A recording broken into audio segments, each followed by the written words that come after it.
namhlanje kuhle kakhulu futhi nizobona ukuthi kuzothela izithelo. Ningakuthathi kancane. Ningakuthathi kancane. Ngiyabonga.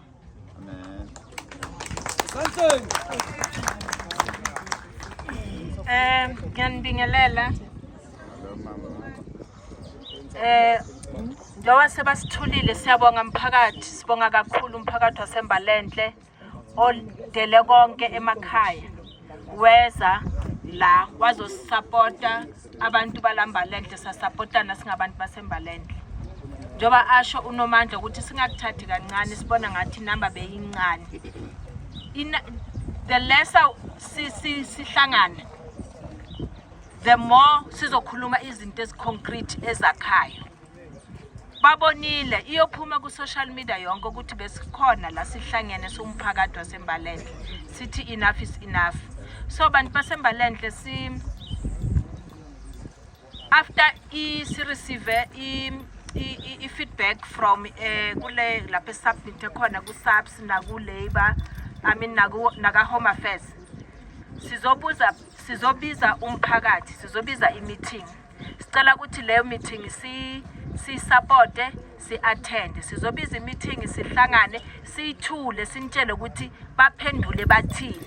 Bese sizwa nina ukuthi nithini, niyaneliseka na ngale impendulo zabo abasinike zona.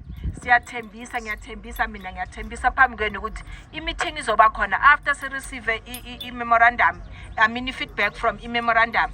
Sizozama ukuthi sihele ilokishi lonke sisho ukuthi asihlanganeni kuphi i-feedback ye-memorandum ifikile, then sifunde phambi kwenu ukuthi kwenzakalani, then sibone ukuthi sithathaphi from there.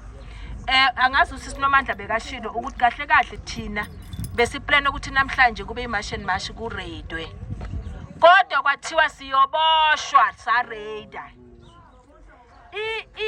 I-aim yethu namhlanje bekuyi-march deliver memorandum bese siya raider lapha besi lona khona. Kwathiwa siyoboshwa, singaboshwa abantu ngosoboshwa amaphoyisa lapha police station yaseMbalenhle. Bobani laba bashula labantu. So ke mphakathi, because of that yingakho simashe kuphela ngoba kuthiwa sa raider sizoboshwa. Kodwa ke siyathembisa ukuthi egcineni siyogcina si-raidile, labantu funeke bahambe. Yazi nizubhlungu kanjani njengoba besehla nje sehla la kule four-way sijika sithi nje sehla sithi labo sesilaba bangapha bathengisa khona. Angisazi ubani utheni wathi angithi nina navilapha nisebenzi nima South African nihlela nivilapha. Yo fisa ngathi ngamisa imoto ngimbambe, kodwa bengiyoboshwa ngithi besihamba namaphoyisa. Kodwa ngimbonile ngizoya kuwe uthi thina siyavilapha, ngithi mina nangabe siyavilapha wena njengoba ukhuthela waye ungayokhuthela endaweni ezweni lakhe.